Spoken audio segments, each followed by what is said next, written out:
Hey up everyone, Magpie Gaming here. I hope you're all doing well. In this video I'm going to talk about the recent event or events that we had in Escape from Tarkov. I didn't report on them at the time because it was the weekend. I didn't really have a chance to get videos out about them. And these events were so fast moving that it was pretty useless putting videos out. I'd have been doing one every couple of hours to let you guys know what was changing with the event. So I just kind of left it and let it to roll and thought I'll maybe round things up afterwards, and that's what I'm going to do in this video. So we had one overall event over the weekend that was split into two. This was started with an announcement video from Fence, obviously in Russian, so it had to be translated by some people. And basically what happened on Saturday was all of the maps in the game, barring one map, was locked. So you could only enter that a certain map with a certain item. So you had to go to the flea market, buy this certain item to then get onto a certain map. But there was one map free all of the time. So I think Customs was the first map that was free. And then I think when a certain kill count was hit, the map would rotate and another one would become free, and the other ones would be locked behind different items. So it was changing all the time, hence why I didn't really do a video on it. But if you was under level 15, then all the maps was free.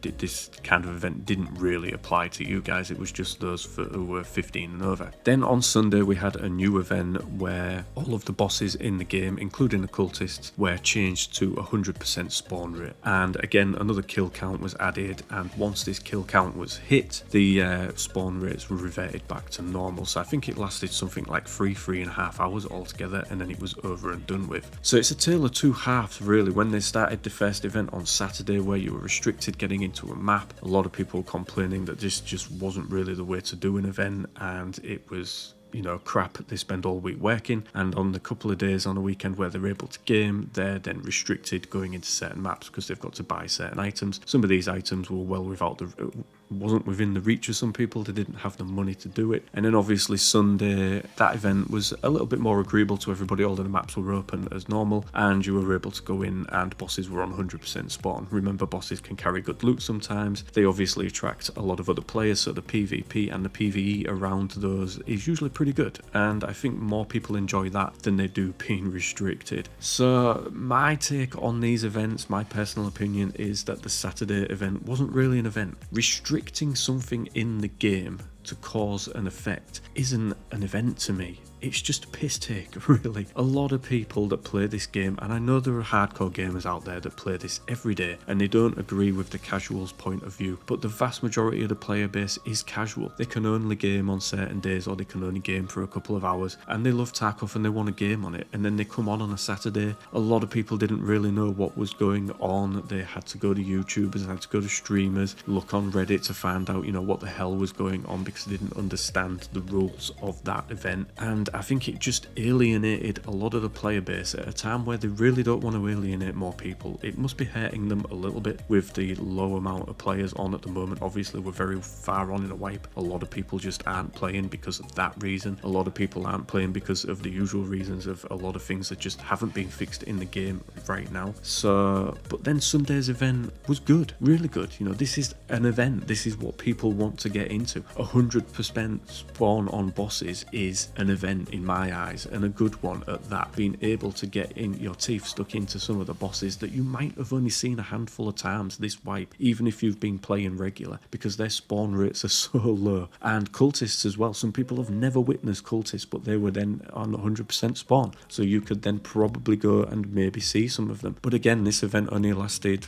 3.5 hours. The kill count was hit and it was over. It was done with. So I think for a lot of people in America and in differing time zones just didn't get to enjoy that event or take part at all because they were simply in bed at the times it was running. So again, it's poor management on Battlestate's part, and I hate to dig into Battlestate. You know, I think they're getting a lot right these days, but I think when it comes to events, they're just not. And we haven't had many events in this wipe. I think this is the wipe with the least amount of events in so far that I can remember since they started running events on the game anyway. So it just, I don't know, wasn't very well done. And like I say, Battlestate's getting a lot of things right just lately. Communication is good. Communication about changes in the game is good. You know, we're getting graphics showing us exactly what is changing and where Whenever they publish a patch or a technical update, we're getting patch notes with it. You know, we're being told all the time what is getting done. They're letting us know how many cheats are getting banned, etc, etc. But this event, it just didn't work. It didn't work for me anyway. I mean, like I say, this is just my opinion on it. I didn't enjoy it. I didn't take part. I wasn't home at the time. If I had been at home at the time, the 100% spawn rate bosses I would have took part in, but Saturdays I would have just avoided like the plague. I'm not paying to go into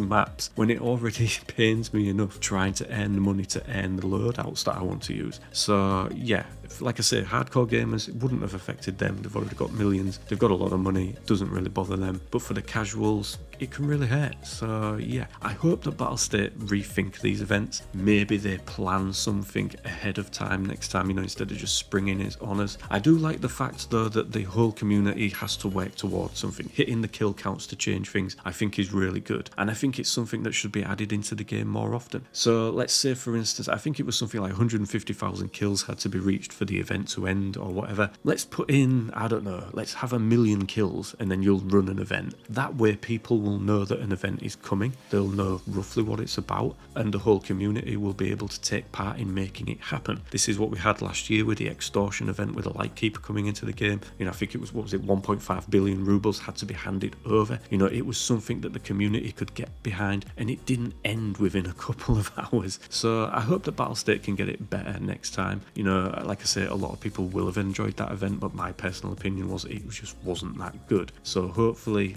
they'll do a little bit more planning next time. And that's pretty much it for this video, ladies and gentlemen. Let me know in the comment section down below what you thought of these events. Did you like them? If you did, let me know why. If you didn't, also let me know why. And as always, ladies and gentlemen, thank you very much for watching and listening. Don't forget to like, share and subscribe. Stay safe and I will catch you in the next one. Take care.